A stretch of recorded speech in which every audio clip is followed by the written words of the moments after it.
Bonjour, vous êtes sur le podcast de Plan Sonore avec Bruno de Chenerille. Dans cette petite série d'épisodes, nous avons rencontré des comédiens, des éditeurs, des artistes au salon Entendez voir à Strasbourg début mars 2020. Françoise Cadol est comédienne au théâtre et au cinéma et auteure de pièces de théâtre. Elle prête sa voix à Angelina Jolie, Sandra Bullock, Patricia Arquette, Gong Li, à de nombreuses publicités, jeux vidéo et documentaires. Bonjour, je m'appelle Françoise Cadol, je suis comédienne, dramaturge. J'anime des ateliers d'écriture, de lecture. J'ai une compagnie de théâtre, j'écris des pièces de théâtre. Et dans mon métier de comédienne, je fais du théâtre et des tournages.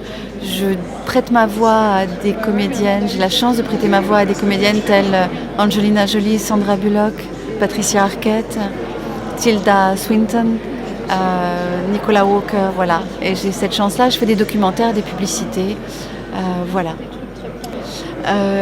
On est comédien, je ne connais pas de personnes qui ne soient pas comédiens. Enfin, tous les gens qui font du doublage sont des comédiens. Bien sûr, ça apporte, c'est un autre exercice, il y a une technique en plus qu'il faut apprendre et oublier pour s'en libérer. Et c'est un investissement, c'est un amusement, c'est du bonheur, et c'est un vrai travail d'équipe. C'est aussi très inspirant pour la comédienne que je suis, de doubler parfois des comédiennes qui ont travaillé un personnage, qui l'abordent d'une certaine manière ou d'une autre. C'est très inspirant pour la comédienne que je suis, pour travailler des rôles, pour aller à des castings. Je dis ça parce que j'ai, par exemple, doublé dernièrement un film et je me suis inspirée du jeu de cette comédienne qui était absolument incroyable, et il se trouve que le lendemain je suis allée passer un casting pour la télé et j'avais dans la tête le jeu et la manière qu'avait eu cette comédienne d'aborder ce personnage incroyable, et je suis allée passer ce casting avec tout ça dans la peau, dans la tête et dans la voix, et j'ai été choisie pour ce casting par exemple.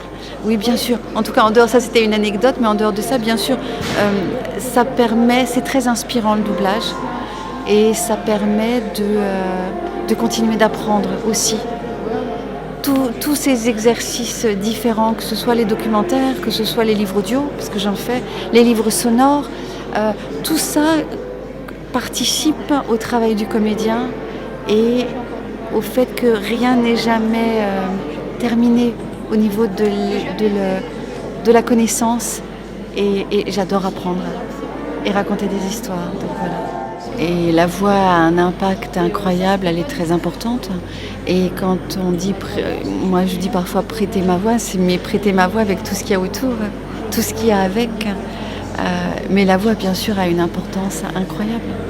Si vous enlevez les images, dans les livres audio, dans les livres sonores, j'en ai fait un dernièrement sublime qui s'appelle Le fantôme de l'opéra.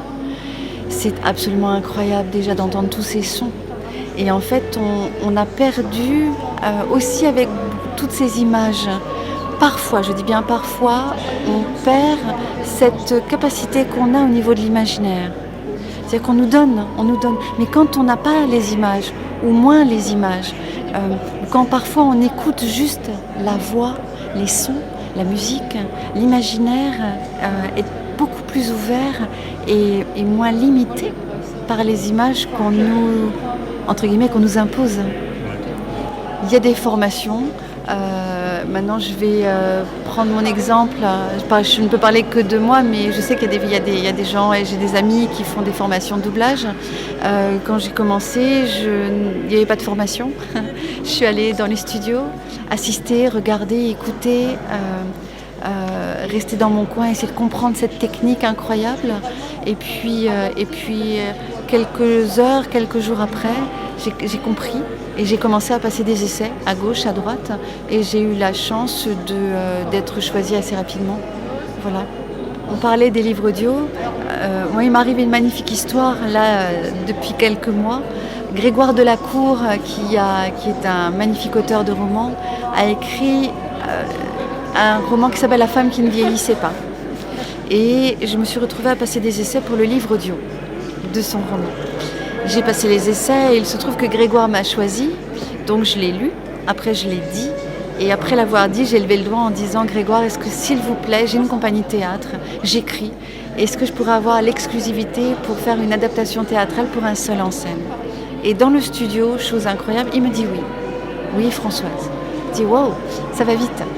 Quelques mois après, j'ai eu l'accord des éditions Lattès qui avaient édité le roman. Et puis j'ai demandé à Tristan Petit-Girard, qui a eu 4 Molières avec La Machine de Turing en tant que metteur en scène l'année dernière. Je lui ai demandé s'il voulait bien me mettre en scène. Et il m'a dit oui. On a fait une lecture à Paris et on a trouvé tous les partenaires pour faire cette création qui aura lieu cet été au Festival of d'Avignon. Voilà. Et en plus, c'est édité. Donc c'est formidable. Donc voilà les choses qui sont... La chose qui est très belle et sur laquelle j'insiste là, c'est croire en son intuition.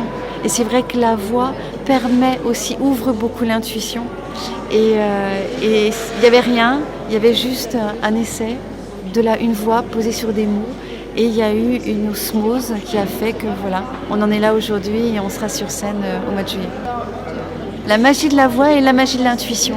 Et c'est une pépite qui parle à tout le monde, ce livre. Et voilà. Voilà, je vous signale aussi que vous pouvez lire la version écrite de ce podcast en un article publié sur mon blog Plan Sonore. Je vous rappelle l'adresse internet plansonore.fr. Vous êtes sur le podcast audio de Plan Sonore. Il est disponible sur iTunes, Stitcher, SoundCloud, Spotify, Deezer, Podcast Addict, Apple Podcast et Google Podcast. Bref, sur la plupart de vos applications de podcast et bien sûr sur notre site plansonore.fr. Si cette diffusion vous a plu, likez, partagez-la avec vos amis sur les réseaux sociaux, abonnez-vous. Si vous voulez être tenu informé de toutes les parutions, inscrivez-vous sur le blog. Et à bientôt sur plansonore.fr.